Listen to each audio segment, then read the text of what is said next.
Pakausap na natin kay Kai. Yes, eto na Kai. Go Kai, tanungin mo na sila. Ang unang tanong ni Kai ay... Alin ang mas masakit? Pinagpalit ka sa ex niya na mas gwapo ka? O sa bago na mas gwapo sa'yo? Aaron. Para sa akin, pareho yun masakit kasi the mere fact na pinagpalit ka pareho. Pero mas masakit yung pinagpalit ka sa ex. Kasi meron na nga tayong relasyon na nabuo, pero deep inside, yung ex pa rin yung nasa isip mo, di ba? Parang hindi ka na nakawala dun sa kalinga niya. Parang naging panakipbutas na lang ako. Oo. Si Aziz. Sa akin po, yung first option, yung masakit na palitan na ex na... Mas gwapo ka. Opo, kasi yung first choice, yung second choice, tanggap ko yun eh. Pero yung first choice, nasa iPhone 15 ka na eh. Ba't ka pumunta sa iPhone 6? Ba't ka magda-downgrade? Baka kasi yun yung charger niya.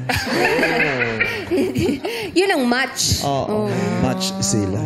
Si Mark, number 3. Para sa akin, mas masakit yung pinagpalit sa... Mas alam ko mas better ako. Kasi pag mahal mo yung isang tao, gusto mo sa kanya yung best eh. Masakit yun kasi alam kong mas kaya kong ibigay yung better at best para sa kanya. Okay. So, Kai, kanino mo ibibigay ang unang green flag? Dun sa Juan. Kasi alam niya na kung ano yung pakiramdam na pinagpalit sa ex. Aware siya. So baka maging careful siya na hindi niya nababalikan ex niya pag Next question, please. Bakit laging dinadahilan ang love language sa kasalanan mo bilang karelasyon? Wow. Unahin natin si number 3, si Mark. Siguro kaya siya dinadahilan para mas mabawasan yung bigat or yung kasalanan ng isang tao. Pero para sa akin hindi magandang sabihin na gano'n na may nagagawa mo yan dahil may kulang sa nawala. Pero kung mahal mo naman at nagmamahalan yung isang tao, wala naman talagang rason para talaga, 'di ba, sa pagkukulang. Salamat. Aaron, number 1. Feeling ko escape route na lang yung kung anong love language kasi pwede na nga maging part ng grupo ng Bini kasi quality time, binigay ko. Physical touch, binigay ko. Gift giving, binigay ko.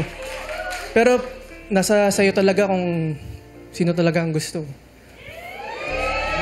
Ganda ng sagot mo. Oo, puro Bini. Pero ang ending, BGYO. Ano yun? Nagbago sa'yo. Nagbago sa'yo. Ako naman po kasi yung love language ko is being a protector and a provider.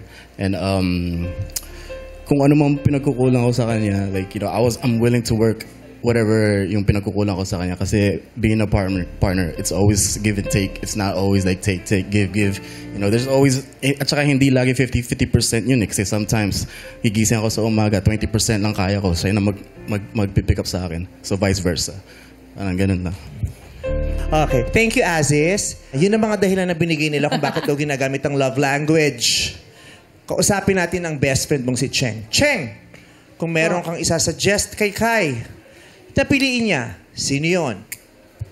Number 1. Bakit si Aaron? Sa tingin ko po kasi mas magkakaintindihan sila.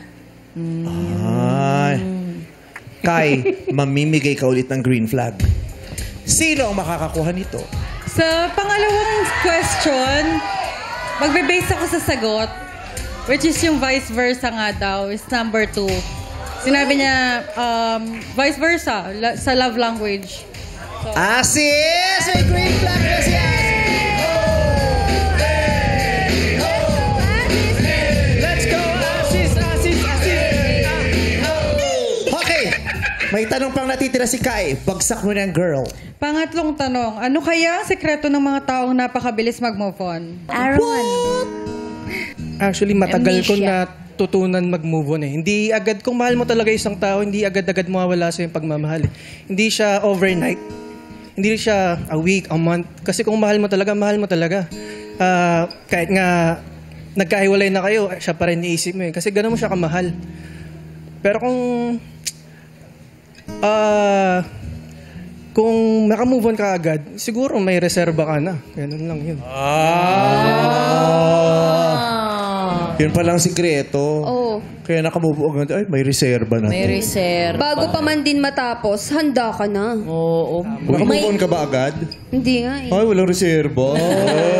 Asis. Sa akin po kasi, just like anything, any profession in life, to be good at something, you have to keep doing it over and over and over again. So, pag lagi ka na nasasaktan, nasasanay ka na sa pakiramdam yun. So, mas mabilis ka makakamo kasi alam mo na itong pakiramdam mo eh. Yun, nadaanan mo na to eh. Nalampasan mo na to, so alam mo, kaya mo pa. So, ganun lang sa akin. Based on Very experience. mature si Aziz, no? Para siya nagra-rap, no? Pag nagsasalita. Oo, yung parang tutugtugan mo ng A tsaka O. True. Kasi i-break it down mo. Oo, pagdulo. Salamat, Asis. Thank you. Ikaw Thank you. naman, Mark. Para sa akin, ang pinakasikreto para makamove on is yung forgiveness. Kasi kailangan mong magbigay ng forgiveness para mag-heal ka eh. So, yun. Ang pinakasikreto. Maraming salamat sa'yo, Mark. Kai, sinong pinipili mo?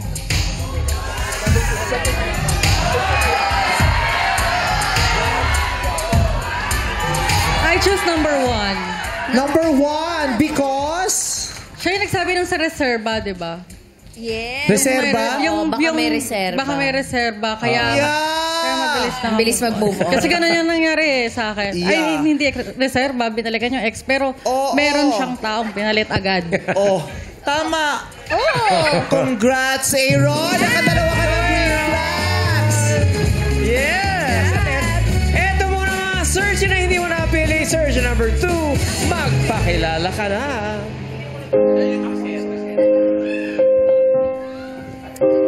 Hello, Kylie.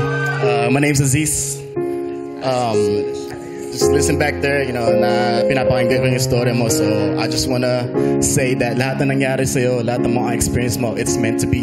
May lessons sa mga experience na nangyari sa'yo. So, I just wanna wish you good luck. And not just in your relationship, but in life. Thank you. Thank you. Thank you, Aziz. First ka. Oh, shopping na. Yan, may kadate ka na, Aziz! Yes! Yes, at ito naman ang isa pang searching, hindi mo napili. Magpakilala ka na, Mark. Ano lang, always take care lang. Sa lahat ng pinagdadaanan mo, lagi ka lang mag-pray. And yun lang, God bless you. Thank you. God bless you. Thank you. Thank you. Thank you, Mark. Aaron, sandaling-sandali lang dahil pakikinggan natin ang mensahe ng best friend na si Cheng para kay Kai. Hello. Hi, Bes. I'm so proud of you. Lagi mo yan tatandaan. And andito lang ako palagi para sa'yo. And huwag mo kakalimutan yun. I love you. Love you. Kai, ano namang masasabi mo kay Cheng? Uy, teary-eyed na naman si Cheng. Siya yung sa si crying best friend, no? I love you. Sobra. Kasi ikaw yung kapatid na gusto kong magkaroon. Binigay ni Lord. Binigay ka pa rin ni Lord sa akin. So, sobrang thankful ako na nakilala kita, nakinilala mo ako at naniwala ka sa akin. Ibang-iba yun. Hindi lahat ng taong dumadating sa buhay natin naniniwala sa atin sa kabutihan na meron tayo. At ikaw yun. I love you. So sweet. Sisterhood. Umiyak. Huwag kang umiyak. Cheng, may sasabihin ka kay Aaron? Aaron, ayun lang. Alam ko naman yung work environment nyo. So, nag-hope ako na mas maiintindihan mo si Kyra. Yan. Thank you. Thank you, Aaron. Dali, tabihan mo na si Kai.